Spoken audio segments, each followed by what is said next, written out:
A federal court ruled that the Starbucks Corporation must comply with the U.S. Department of Labor administrative subpoena in an investigation by the department's Office of Labor Management Standards into money spent by the company related to worker organizing campaigns. Last Week in Southern Labor is a segment that we do every week where we talk about what happened in the labor movement in the southern United States and her colonies. We do this because there's a lot of cool stuff that happens all the time, every week. Workers are always on the move, and we don't get enough love for it. Not enough people talk about what workers are up to. We're filing for union election. We're winning union election. We're winning gains after strikes, during bargainings. We are passing policy, and policy is being passed to hurt us. So, we got to keep track of all of that. So let's go ahead and jump into what happened in the southern United States and her colonies on the week ending on 6 October. In new election filings, the employer filed for a union election after 5 workers at Union Oil and Gas in Charleston, West Virginia, showed majority support for unionization with United Steelworkers International Union, USW. The National Right to Work Foundation filed a decertification petition on behalf of anti-union workers at Starbucks in Nichols Hill, Oklahoma, seeking to end the representation of 27 workers there by Starbucks Workers United.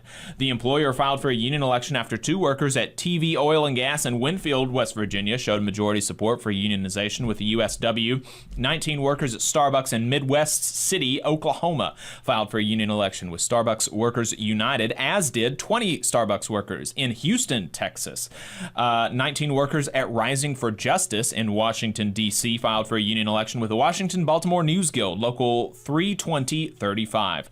40 workers at Rainbow Blossom Market in Louisville, Kentucky, filed for a union election with the United Food and Commercial Workers Union, UFCW, Local 227. The employer filed for a union election after 104 workers at Overseas Shipping Group in Tampa, Florida, showed majority support for unionization with the International Organization of Masters, Mates, and Pilots. The Service Employees International Union, SEIU, Local 32BJ, filed a petition to amend the certification of their unit at Clean Team Janitorial Services in Washington, D.C., meaning they are either wanting to add or subtract from their bargaining unit, but I'm not sure which. Anti-union employees at Fiat Products in Somerset, Kentucky, filed a decertification petition to end the representation of the 26 employees there by the Teamsters, Local 651. Meanwhile, 24 workers at Durham School Services in Memphis, Tennessee, filed for a union election with the Teamsters, Local 667. 100 workers at KDXH Media in St. Louis, Missouri, withdrew their petition for a union election with the Independent League of Associate Members of KDXH. A decertification petition was pulled at Missouri Red Quarries in Ironton, Missouri. So the Laborers International Union of North America, Missouri and Kansas Laborers Council will continue to represent the 7 employees there. 121 workers at Unity Healthcare in Washington, D.C. withdrew their petition for union election with the Union of American Physicians and Dentists, but shortly after filed another petition for union election, but with a smaller unit of 50 instead of 121.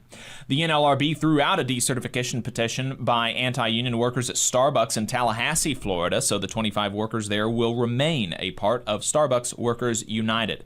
The last week was slim on election results. There were 5 workers at Trident Military Services in Lackland Air Force Base, Texas, voted in favor of unionization with the International Association of Machinists and Aerospace Workers, IAMAW, 4-1.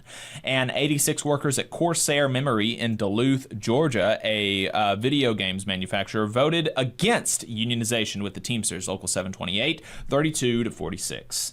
In settlements, grievances, and unfair labor practices, a federal court in Seattle has ruled that the Starbucks Corporation must comply with the U.S. Department of Labor administrative subpoena that seeks documents needed in an investigation by the department's Office of Labor Management Standards into money spent by the company related to worker organizing campaigns. The court has given the company 14 days to provide the documents.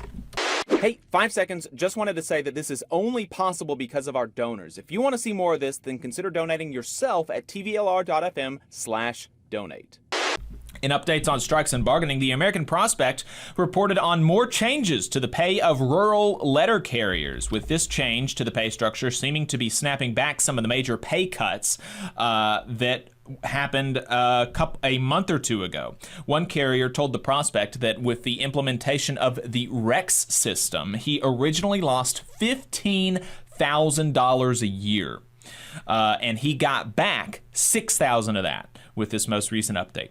Firefighters with the International Association of Firefighters Local 87 in Jackson, Mississippi, won an $8,000 to $10,000 raise, depending on their rank, after more than 2 decades without a significant wage increase, according to the local president. Atlanta Public Schools announced a $1,000 bonus for district custodians last week, and after a 6-day strike by sanitation workers, just sanitation workers in Durham, North Carolina, members of UE Local 150, they won $6.5 million in bonuses to all city workers, not just sanitation workers. The union was asking for a $5,000 bonus for all city workers, but the city only gave that to workers making only $42,800 per year, decreasing the amount the more income that you made in the last year. And so the union is counting this as a victory, but will continue to fight to make sure that everybody gets that $5,000 check. The Alabama Board of Nursing, and this is a crazy story. The Alabama Board of Nursing projects that 39,000 experienced nurses will leave the profession in the next 5 years, just in Alabama. They estimate that this would double the amount of nurse vacancies to 14,000 from the current 7,000. It's not going to increase it by 40,000 because, you got people leaving, you got people coming in, but the total vacancies are going to double from 7,000 to 14,000 by 2027, according to their estimates. Alabama nurses are paid the second lowest median salary in the country. Of Alabama's 84,000 nurses, almost 60,000 of them, 75%, have a second job. Yep. And 37,000 of those spend at least 32 hours at the second job. Brutal. That's insane. I had no idea it was that bad. 4,000 UAW members in Pennsylvania, Florida, and Maryland have a tentative agreement with Mack Trucks. The union says more details will come out as members begin the ratification process.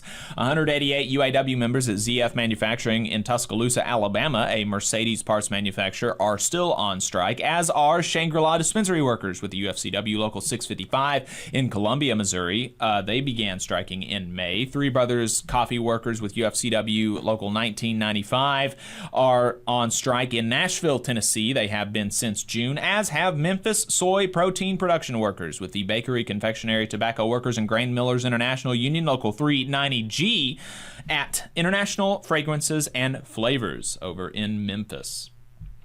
In policy, politics, and legislation, Florida became the 16th state in 2 years to propose weakening child labor laws, with lawmakers there proposing to eliminate all guidelines on hours that 16 and 17-year-olds can work, meaning that employers could schedule them for any amount of hours they want at any time, including during the night, during school, if this became law. Insane. The Speaker of Alabama's House of Representatives is convening a committee of lawmakers to study Alabama's low labor force participation rate, reportedly with solutions being considered like extending child care, higher wages, addressing housing concerns, and providing more expansive mental health services. But this is coming from a Republican, so color me skeptical. But if anything like that comes from this, it'll be a big win.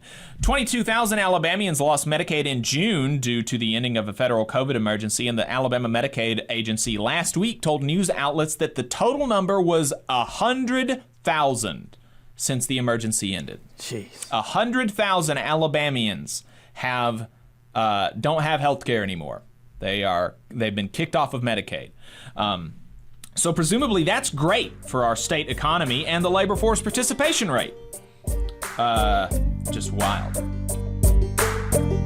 You just saw a clip from the Valley Labor Report. We are live every Saturday morning from 9:30 a.m. till 12:30 p.m. And we pride ourselves on keeping all of our content free to everybody so that we can talk to as many working folks as possible. If you support the work that we're doing, you think that it's important, you think that it's good, then consider making a monthly contribution to the project, and you can do that on our website, tvlr.fm.